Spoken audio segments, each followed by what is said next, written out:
وبركاته. بسم الله الرحمن الرحيم. الحمد لله رب العالمين وبه نستعين على أمور الدنيا والدين. الصلاة والسلام على أشرف الأنبياء والمرسلين سيدنا وحبيبنا وشفيعنا ومولانا محمد وعلى آله وصحبه أجمعين. أما بعد، رب اشرح لي صدري ويسر لي أمري واحلل عقدة من لساني يفقهوا قولي. رب اشرح لي صدري ويسر لي أمري واحلل عقدة من لساني يفقهوا قولي. رب اشرح لي صدري ويسر لي أمري بجاه سيدنا محمد صلى الله عليه وسلم. إلى حضرة النبي محمد صلى الله عليه وسلم. الفاتحة. أعوذ بالله من الشيطان الرجيم. بسم الله الرحمن الرحيم. الحمد لله رب العالمين الرحمن الرحيم مالك يوم الدين. إياك نعبد وإياك نستعين اهدنا الصراط المستقيم صراط الذين أنعمت عليهم غير المغضوب عليهم ولا الضالين. Kita baca Fatihah sekali lagi yang kita niatkan untuk perusahaan JNE. Mudah-mudahan perusahaan kita senantiasa dilimpahkan keberkahan oleh Allah Subhanahu wa taala.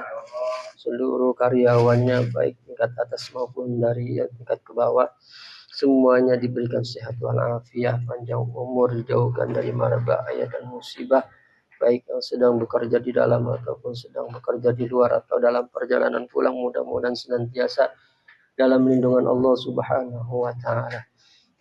Dan kita hadiahkan juga Fatihah ini untuk orang-orang atau karyawan yang telah berjuang bersama dengan JNE, yang telah mendahului kita. Mudah-mudahan dosa-dosa mereka diampuni oleh Allah, segala kesalahannya dihapuskan, dan kuburnya dilapangkan oleh Allah, dijadikan raudhah min riyadil jannah. Wabil khusus Fatihah ini kita hadiahkan untuk diri kita masing-masing. Mudah-mudahan kita senantiasa diberikan taufik dan hidayah oleh Allah Subhanahu wa taala. Ala hadhihi niyyah wa ala kulli niyyatin salihah. La hadratin Nabi Muhammadin sallallahu alaihi wasallam ala ma nawazihu. Al-Fatihah. أعوذ بالله من الشيطان الرجيم. بسم الله الرحمن الرحيم. Alhamdulillahi rabbil alamin. Iyyaka na'budu wa iyyaka nasta'in. Shiratal ladzina an'amta 'alaihim ghairil maghdubi 'alaihim waladdallin.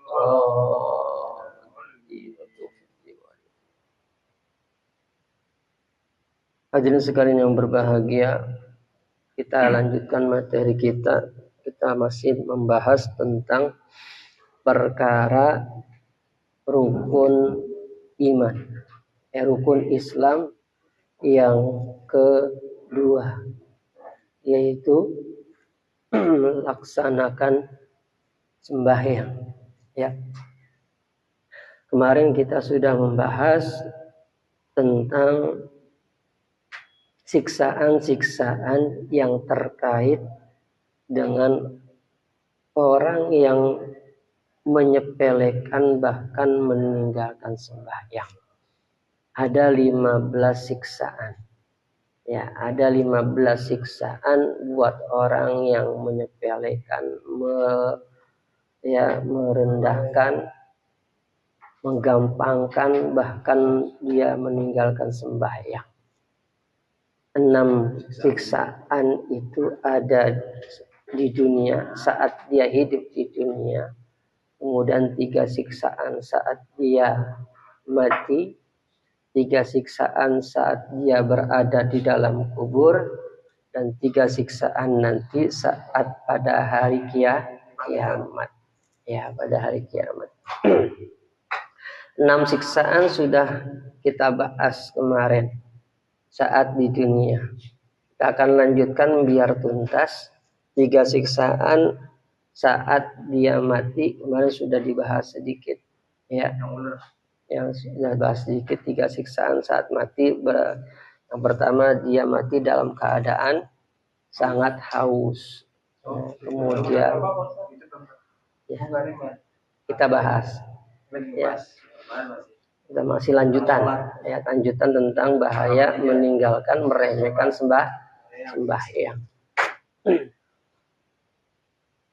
Yang tiga siksaan saat dia mati. Yang pertama, Allah akan berikan saat dia mati itu dalam keadaan yang sangat haus.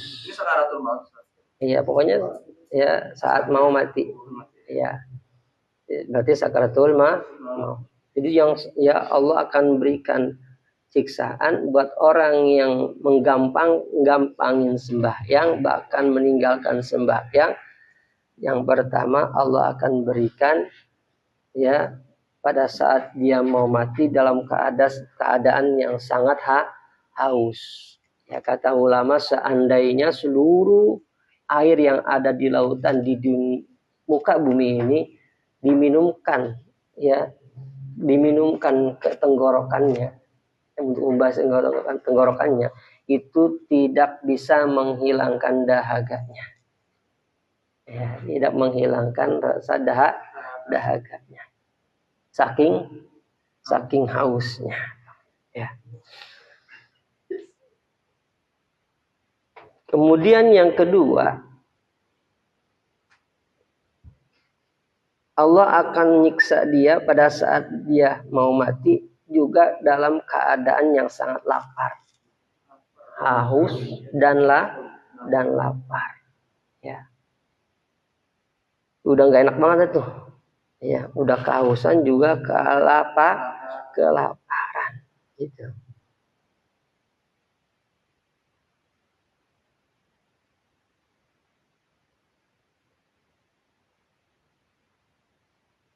Nah, yang ketiga, buat orang yang gampangin sembahyang atau ninggalin sembahyang, siksaan yang Allah berikan nanti saat dia mati, matinya dalam keadaan su'ul khotimah, artinya dalam keadaan hina. Ya, dalam keadaan hina. Ya. Apakah dilindes truk? Ya, bisa jadi. Pokoknya hina aja matinya. Iya kan Allah. Iya, makanya kan Allah kan kepengennya begitu. Sebagai bentuk siksaan di dunia saat dia mau mati. Pokoknya dalam keadaan hina. Ya. Berapa banyak orang yang tidak sembahyang itu matinya dalam keadaan hina. Sejarah itu banyak membuktikan. Ya, sejarah banyak membuktikan Fir'aun kagak mau sembahyang, kagak mau sujud sama Allah, matinya hina. Matinya apa? Ditenggelamkan oleh Allah Subhanahu wa taala. Hina itu. Ya, kalau kita bilang musibah. Iya, padahal Allah ingin menghinakan dirinya. Ya. Siapa lagi? Namruz. Ya, Namruz. Ya. Matinya dalam keadaan hina. Ya. Matinya dalam keadaan hina. Nah, nanti ada ketika dia orang soleh, lalu dia itu diberikan sakit, itu bukan sebuah kehinaan, tapi sebuah pengguguran dosa agar dia menghadap Allah bersih. Ya, bersih. Iya, itu. Nah, ini yang kita bicarakan adalah orang yang kagak mau sujud. Ya, orang yang kagak mau sujud nanti matinya akan dihinakan oleh Allah Subhanahu wa taala. Ya. Namrud dengan apa matinya? Nyamuk seekor. Yang hina enggak? Ya hina. Ya. Sampai dia pukulin mukanya sendiri berdarah-darah. Betul kan? Ikan hina enggak? Udah dipanggil dokter kagak sembuh, panggil tabib juga kagak sembuh. Saya sampai akhirnya dia mukulin dirinya sendiri. Itu Allah pengen hinakan. Apalagi Korun. Ya. Korun kagak mau sujud sama Allah, kagak mau sembahyang, ya. Kagak mau taat sama Allah, matinya diapain? Ditelan bumi. Ya. Banyak pokoknya tokoh-tokoh para pembesar yang nggak mau sujud sama Allah itu matinya dalam keadaan hina. Ya, apalagi bukan tokoh, kagak mau sembahyang. Iya. Nah itu siksaan tuh. Ya, siksaan buat orang yang tidak mau sembahyang atau ninggalin sembahyang atau ngegampang-gampangin sembahyang. Ya. Kemudian 3 siksaan saat di dalam kubur. Ya. 3 siksaan di dalam kubur. Yang pertama, Allah akan sempitkan kuburnya hingga tulang belulangnya berhamburan. Iya. Ya, yang tadinya lempeng, ya kan, lurus, ya kan, tiduran di liang lahat. Ini lama-lama ya tanah itu berjalan menghimpit dirinya sampai tulang belulangnya berhamburan. Ya, itu siksaan. Ya, itu siksaan yang Allah berikan tuh. Ya, jadi Allah sempitkan. Bagaimana kalau orang yang ahli ibadah, beramal soleh, ya, kemudian dia tuh amal baiknya banyak, maka Allah akan lapangkan kuburnya. Kalau kita lihat kan sejatinya kuburan itu cuman 1 kali 2, 2 kali 1 kali 2, ya, pokoknya sama dah. Ya semuanya segitu dah seukuran, dia cuman tidur, ya. Sampai di liang lahat coakannya paling berapa? Ya, tahu coakan dinding? Ya, itu nama liang lahat kan tuh. Ya, berapa? Paling hampir 30 cm doang untuk bisa dia masuk ke liang lahat. Ya. Segitu doang. Tapi buat orang yang amal soleh, rajin ibadah, kagak pernah ninggalin sembahyang, itu akan dilapangkan kuburnya. Ya, seperti taman. Entar. Ya. Kok bisa? Ya bagi Allah bisa. Ya, bagi Allah tinggal kun fayakun. Ya, bumi ini makhluk Allah bukan? Makhluk Allah. Kalau Allah suruh bilang luas nggak dia? Luas. Kalau Allah sempit, ya gencet, ya bumi akan sempit dan menggencet orang tersebut di dalamnya. Jadi sempit atau luasnya kuburan kita itu tergantung saat kita hidup. Ya, kita nggak perlu bawa AC, nggak perlu bawa kipas angin, bawa lampu, siap-siap bawa tempat tidur. Ya, enggak. Yang kita siapkan amal, nanti dengan sendirinya Allah kasih itu semua. Ada cahaya di dalam kubur jadi terang, enggak gelap. Ada ya kasur yang bisa buat dia sampai dengan hari kiamat seperti pengantin baru. Tahu-tahu dia bangun, ya kan, tidur aja adem, ya. Begitu. Jadi kalau kita pengen dapetin ya kenikmatan-kenikmatan di dalam kubur, maka saat dikasih kesempatan hidup sama Allah Subhanahu wa taala, jangan sia-siakan. Karena itu benar, ya. Inna adzabal qabri haqqun. Sesungguhnya siksaan kubur itu hak benar. Ya. Wa na'imahu, dan nikmat kubur tersebut haqqun juga benar. Ya. Jadi nggak bohong, bukan sekedar fiktif cerita-cerita orang dulu, bukan. Ini benar dari hadis Nabi. Nabi yang menginformasikan bahwa nanti ya ketika seseorang masuk ke dalam kubur ada 2 kemungkinan yang dia dapat. Itu sudah ya, kemungkinan dia dapat siksa kubur atau kemungkinan dia dapat nikmat kubur. Tinggal 2 itu doang. Ya, tergantung kita mau pilih yang mana.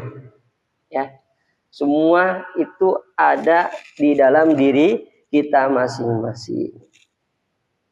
Yang penting intinya sholat jangan pernah ditinggal. Dan jangan pernah ngegampangin sembahyang. Ya. dalam tanda kutip bahasa Jermannya entaran. Entar-entaran. Tarsok aja kamu masih bisa entar, masih bisa entar. Besok juga ketemu lagi mau zohor. Ini yang parah yang begini nih. Ya, ada yang begitu di sini. Oh ada. Saya belum pernah. Iya. Tapi kalau di jalan gimana Ustaz? Misalnya kalau di jalan di jalan mah ada kan. Ya namanya. Kalau lagi di tol gitu gimana? Lihurmatil waktu. Ya, sholat dihormatil waktu. Sholat karena menghormati waktu. Kalau memang ya di perjalanan kita tidak bisa untuk berhenti jalan tol, ya, atau dalam keadaan macet total, ya. Sholat aja dalam kendaraan, kemudian nanti setelah sampai kita kodok, kita ulang. Waktu di kendaraan sholatnya duduk berarti? Iya, jangan pakai diri, susah. Masih dulu di atas, naik dulu ke atas mobil. Ya, Allahu Akbar. Ya enggak.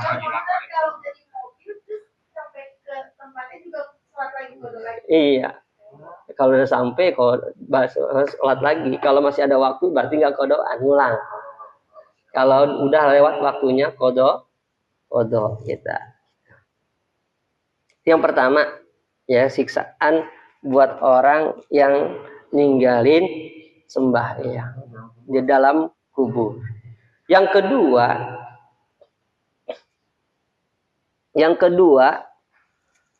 Allah akan kirim di dalam kubur api. Ya. Dalam kuburnya Allah jadikan api untuk membakar dirinya. Ya. Pokoknya itu urusan Allah, dah mau api dari mana kayak. Yang jelas ada api di dalam kubur yang untuk membakar orang-orang yang meninggalkan sembahyang. Ya, ada cerita ya kita dengar ya cerita di inian tuh ya Al-Hidayah. Ya, Hidayah mayat gosong. Baru dikubur buka langsung Iya, sudah siar. Ya, jadi itu benar. Ya, azab kubur buat orang yang meninggalin sembahyang. Ya, jadi api itu dinyalakan lalu dibulak-balik badannya. Ya, lihat di kayu kamu guling. Ya, dibulak-balik hingga hari kiamat. Yang ketiga, siksaan buat orang yang ninggalin sembahyang, Allah kirim di dalam kubur tersebut namanya Syuja'ul Aqra, ular. Syuja'ul Aqra, ya, ular. Ya. Yang punya kuku. Ya, yang punya kuku. Ular punya kuku. Ya. Ular punya kuku. Kukunya ini panjangnya sekitar 70 hasta. Ya, 70 hasta. Berapa meter? Berapa? Kalau satu hasta berapa? 70 hasta. Berapa tuh? Berapa senti tuh segitu? Ada 48 senti ya? 48 senti ya berarti. Taruhlah 50 ya. Kali 70 berapa? Berapa? 35 meter jadi ya?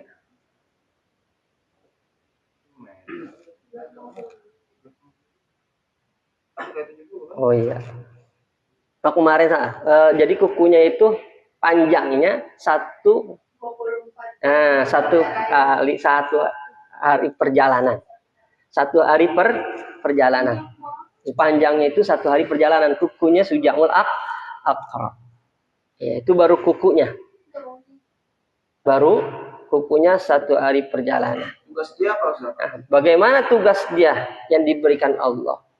Ya, Allah memberikan tugas kepada ular ini untuk memukul orang yang meninggalkan sembahyang zuhur sampai dengan asar. Itu doang. Ntar kemudian disuruh lagi mukul orang yang ninggalin asar sampai maghrib. Mukul lagi dari ninggalin sembahyang maghrib sampai isya. Dipukul lagi orang yang ninggalin isya sampai subuh. Kalau dia 5 kali dia tinggalin, berarti zuhur, asar, maghrib, isya, subuh kagak berhenti dipukulin terus. Ya. Tuh. Iya, enggak sekali berarti. Pokoknya dari zuhur sampai asar, hitung aja tuh pukulannya berapa. Ya, dipukul, ya, tugasnya memukul orang tersebut hingga masuk ke dalam bumi 70 hasta. Masuk ke dalam bumi 70 hasta. Nah, 70 hasta tuh. Tinggal hitung tadi. Ya. Berarti 70 kali 50 berarti 500 cm berarti 35 meteran. Ya, mungkin segitu dah. Ya. Itu nanti pada saat dia sudah masuk ke dalam bumi, ya, kukunya si Sujal Aqra ambil orang tersebut dari atas, dituncapkan dari ubun-ubun, jebret masuk sampai tembus ke duburnya, diangkat, ya, lalu dicabut, dipukul kembali. Enggak ada matinya kalau udah akhirat. Abadan. Mati hidup lagi untuk merasakan siksa. Baru siksa kubur. Baru sholat juga tuh. Iya, baru. Ya, dahsyat pokoknya. Ya, siksaan untuk orang yang ninggalin sembahyang itu sangat dahsyat. Tuh, 3, ya, siksaan untuk orang yang ninggalin sholat. Ya, itu di dalam kubur. Lalu pada saat di hari kiamat 3 juga. Ya. Udah berapa tuh tadi? 3, 6, 3, 3. Ya. Yang pertama 6 udah kan 6 siksaan. Yang pertama itu ketika di hari kiamat orang yang ninggalin sembahyang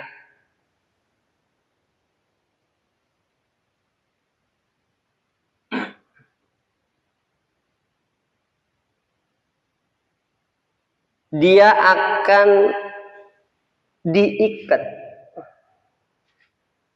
dengan rantai. Dia akan diikat dengan rantai, lehernya diikat dengan rantai, kemudian ujung rantai tersebut ditembuskan dari ubun-ubun sampai dengan dubur. Gitu sih, serem banget. Setelah itu, ya, diseret-seret dalam keadaan tengkurap. Jadi mukanya itu diseret dengan rantai tersebut.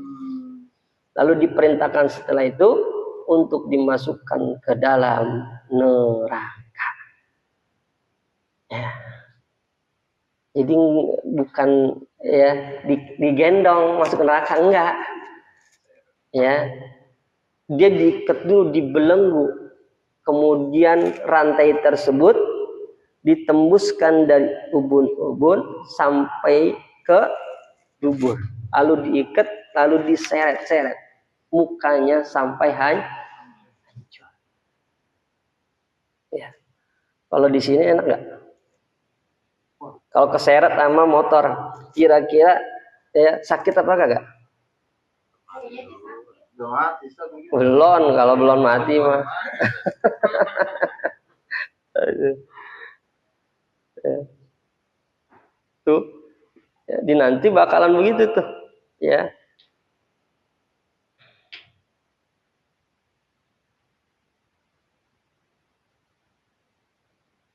Kata ulama, seandainya rantai tersebut, ya, kata Ibnu Abbas radhiyallahu anhu, seandainya rantai tersebut tuh yang tadi buat ngikat orang yang ninggalin sembahyang dijatuhkan ke bumi, maka bumi itu bakalan terbakar seluruhnya. Jadi bukan rantai yang biasa-biasa aja buat ngikat motor nggak kemalingan. Ya, rantai kapal makalah. Ya, ini rantai yang memang benar-benar panasnya luar biasa. Ya, panasnya luar biasa. Ya, jadi hati-hati. Ya, jangan sampai kita sedikit pun ada yang ninggalin sembahyang. Yang kedua, ya, Allah tidak akan memandang dirinya dengan pandangan rahmat. Artinya Allah akan memandang dirinya dengan pandangan murka. Nah, kalau Allah udah memandang seorang hamba dengan pandangan murka, mau kemana larinya? Ya, nggak ada tempat lain kecuali nerakanya Allah Subhanahu wa Ta'ala. Yang ketiga, nanti dia bakalan dihisap oleh Allah Subhanahu wa Ta'ala dengan hisap yang sangat sulit. Padahal kita minta sama Allah, ya Allah, ya tolong berikan hisap kami nanti hisap yang ringan. Minta sama Allah. Ya, ada beberapa ya tips dari Rasulullah kalau pengen dapat hisap yang ringan. Ya, ada 3 kalau nggak salah. Rasulullah kasih tips agar kita dapat hisap yang sangat ringan. Ya. Yang pertama, berbuat baik terhadap orang yang zalim sama kita. Bisa, bukan susah. Ya, makanya bisanya kita seperti itu, ya, itu membersihkan hati. Kalau orang hatinya udah bersih, walaupun orang zalim sama kita bakal berbuat baik sama dia. Dan Rasulullah Shallallahu Alaihi Wasallam ngajarin begitu, ya kan? Rasulullah sendiri yang ngajari bagaimana Rasulullah disakiti, bagaimana Rasulullah luar biasa, ya, diganggu, ya, dizolimi, tapi Rasulullah tetap berbuat baik. Ya, Rasulullah bukan ngomong doang, tapi Rasulullah udah mengalami itu maksudnya. Ya, itu yang pertama. Kalau kita pengen dapetin hisab yang sangat ringan dari Allah, berbuat baik kepada orang yang berbuat zalim, berbuat jahat sama kita. Siapa aja, mau tetangga, mau saudara, mau teman ya di kantor. Ada teman kita yang berbuat nggak baik sama kita, kita berbuat baik sama dia. Jangan nimpalin dia kagak buat baik, kita justru lebih kagak buat baik, melebihi dari dia. Jangan. Kalau dia nggak berbuat baik sama kita, kita justru lebih baik mestinya. Ya, berbuat baik sama dia. Ya. Biarin tuh. Itu urusan dia. Ya. Mungkin kalau memaafkan orang yang menzolimi kita maafin, oke. Tapi kalau untuk berbuat baik terus kita enggak. Itulah jawabannya nafsu. Mungkin ujian di situ. Mungkin kalau baik, oke kita maafin dia udah oke. Kalau nafsu yang bicara pasti begitu. Ini ngomongin Mas Pras aja bukan satu terus. Ya. Kalau nafsu pengennya begitu, dia berbuat jahat, gue kagak terima begitu. Ngapain gue berbuat baik sama dia? Nafsu maunya begitu. Makanya ini pahalanya luar biasa. Ya, hadiah yang Allah berikan juga luar biasa. Hisapnya jadi ringan. Yang kedua, kalau pengen ya dapat hisap yang sangat ringan, berbuat baik sama orang yang pelit sama kita. Orang teman kita pelitnya minta ampun, tapi kita bayarin terus. Iya. Tuh, bisa? Nggak apa-apa. Insyaallah. Ya. Iya. Tuh, bisa begitu. Kata nafsu, kagak bakalan dah gue. Kata nafsu, kagak bakalan dah gue. Ya, traktir dia. Pelit banget medit. Ya, belum pernah dia. Ya, gue dibayarin jalan bareng belum pernah gue dibayarin, gue gak bakal bayarin lagi dah. Enggak. Ya, Islam nggak ngajarin begitu. Kalau ada orang pelit, justru kita berbuat baik. Kita harus royal sama dia. Ya, nanti dia bakalan Allah bentuk hatinya untuk berbuat baik juga. Ya, dia akan punya rasa malu. Ya, udah nggak ngurusin orang lain, yang penting ngurusin kita aja. Kalau kita pengen dapet itu, ya udah berbuat itu. Ya, berbuat itu. Tuh, jadi itu aja tuh laksanain kalau pengen dapet hisab yang ringan dari Allah Subhanahu wa Ta'ala. Yang ketiga, Mungkin ketiga gampang. iya, 1, 2 susah, yang ketiga memaafkan orang yang telah menyakiti kita. paling gampang ini lah. Ya. Hah? Pemerintah. Iya. Ya.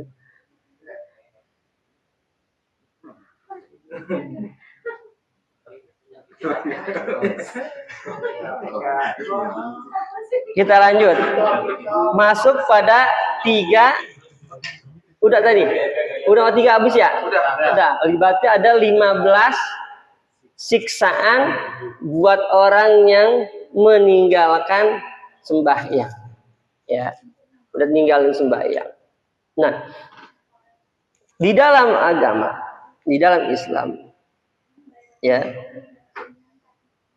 itu ada 10 orang yang mendapatkan murka dari Allah Subhanahu wa Ta'ala. Ya, ada 10 orang yang dapat murka dari Allah. Ya, yang nanti salah satunya ini nih. Ya. Ada 10 orang yang mendapatkan murka dari Allah Subhanahu wa Ta'ala. Apa yang pertama? Ya. Yang pertama, yang akan mendapatkan murka dari Allah Subhanahu wa Ta'ala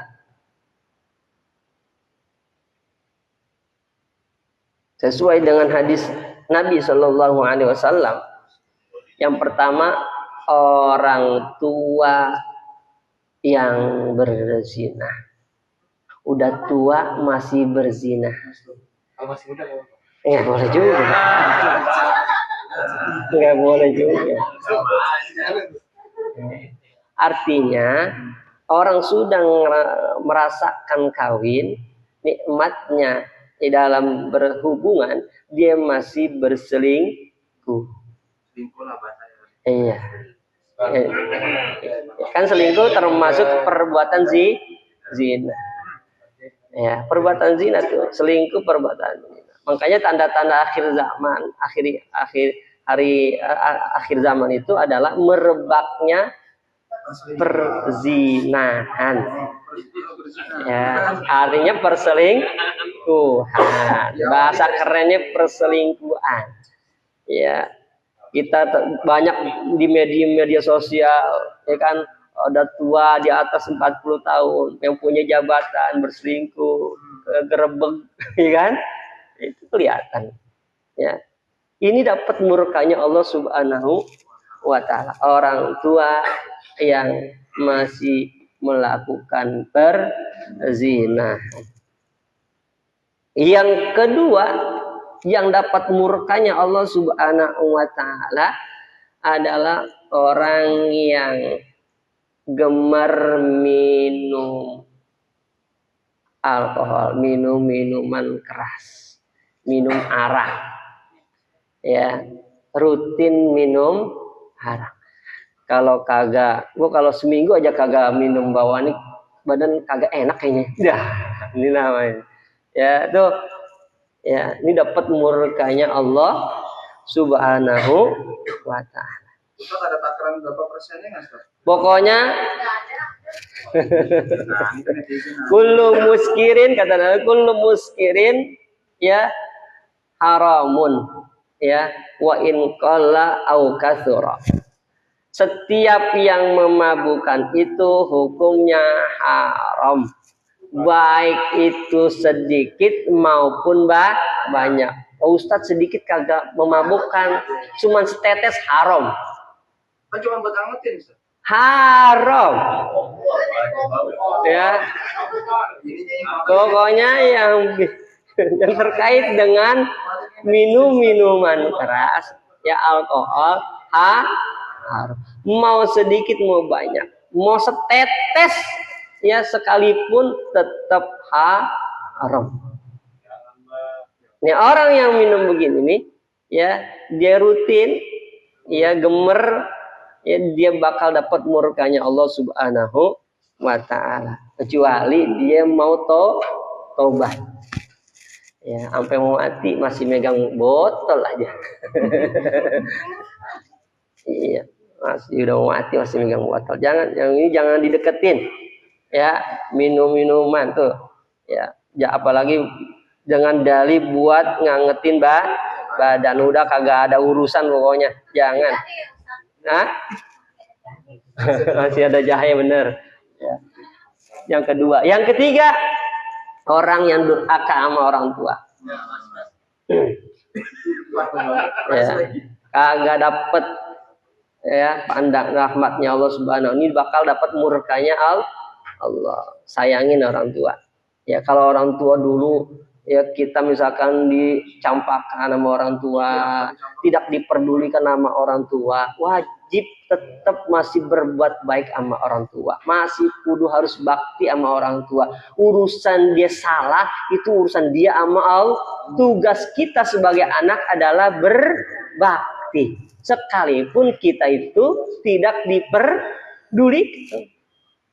Tidak diperdulikan, dicampakkan, misalkan itu dicampakkan kita sama orang, masih wajib hukumnya berbakti, berbuat baik sama orang tua.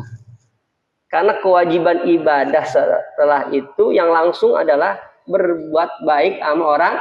Wa qada rabbuka alla ta'budu illa iya, dibawanya langsung ya setelah beribadah sama Allah dibawanya langsung wa bil walidaini ihsana.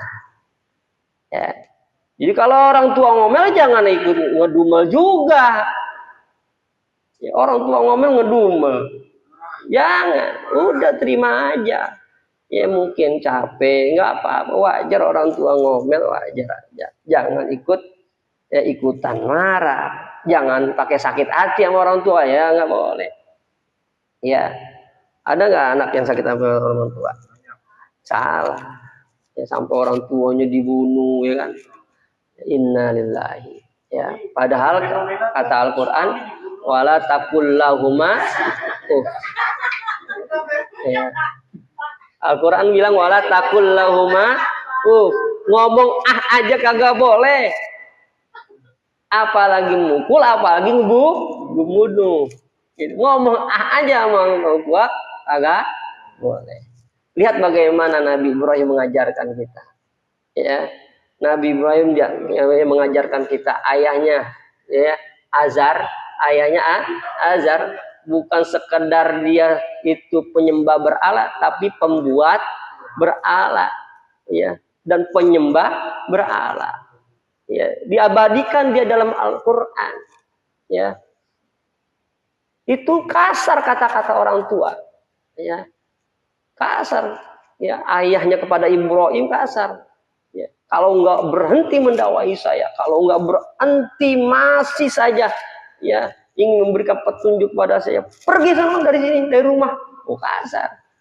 Pergi, jangan di hadapanku. Tapi apa? Kata-kata Ibrahim itu kasar juga. Apakah Nabi Ibrahim sumpah serapah? Enggak. Dengan lembut Nabi Ibrahim bilang kepada orang ayahnya, sa'astaghfiru laka rabbi. Walaupun kau mengusir saya, wahai ayah, aku tetap akan mohonkan ampun untukmu. Itu dibalas dengan kasih sayang. Karena tugas anak itu nggak boleh kasar. Tugas anak itu harus berbuat baik. Ya, maka jangan sampai kita berbuat tidak baik sama orang tua. Ya, jangan sampai kita menjadi orang yang durhaka kepada orang tua. Kalau menjadi orang durhaka tadi kagak dapat rahmat Allah. Dia akan mendapatkan murkanya Allah Subhanahu wa taala. Tadi berapa tuh? 3. Yang keempat, ya, orang yang makan riba. Orang yang makan riba. Kan riba, ya. Riba. Maka dia akan mendapatkan murkanya dari Allah Subhanahu wa taala. Bagaimana tuh orang yang riba? Nah, minggu depan kita bahas. Ya. Wallahu a'lam bishawab.